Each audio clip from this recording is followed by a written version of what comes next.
мұқият санаймыз. 8 торгөз. Солға 2 торгөз. Төмен 1 торгөз. Солға төмен 5. Солға 4.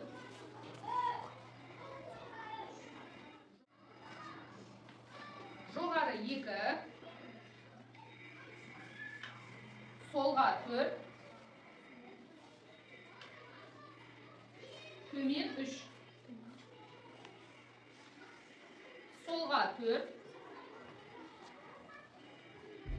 Жоғары 1.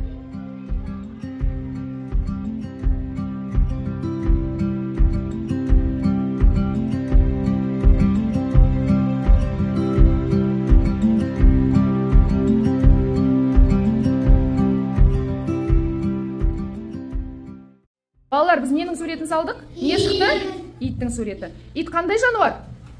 Еркежан? Ит жануар. Жақсы. Сендерге графикалық диктант салу оңай болды ма? Ит туралы қандай мақал мәтел білесіңдер, балалар? Айлин? Ит үреді, керуен көшеді. Ит үреді, керуен көшеді. Тағы кім біледі? Қандай мақал білеміз? Ит жеті қазынаның бірі. Тамаша, керемет. Ал балалар, ит адамның өмірінде қандай маңызы бар иттің? Ал Масуд? Ит адамның досы. Ит адамның досы. Рашида? Ит адамдарға көмектеседі. Расия? Егер ит өз адамы өз иесіне қаш кетсе, ол иесінен түрінен танып үйге келеді. Жақсы. Біз бір жаққа кеткенде ит біздің үйімізді күзетеді. Өте жақсы. Балалар, қазір көшеде иесі жоқ иттер көп жүреді. Аха. Ал Амир? Не айтқың келіп тұр? Оларды сипалауға қасына баруға болмайды. Дұрыс айтасың, қауып алуы мүмкін, е? Аха. Тағы не айта аласыңдар осы көшедегі иттерге байланысты? Ал Аяжан айта ғой. Көшедегі иттерге жәбір көрсетуге болмайды. Тамаша.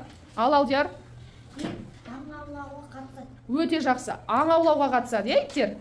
Жақсы балалар, иттер туралы біраз мәлімет біледі екенсіңдер. Енді ойларыңды жинақтап, 3-4 сөйлемнен тұратын мәтін жазуға кірісуге ал бастайық.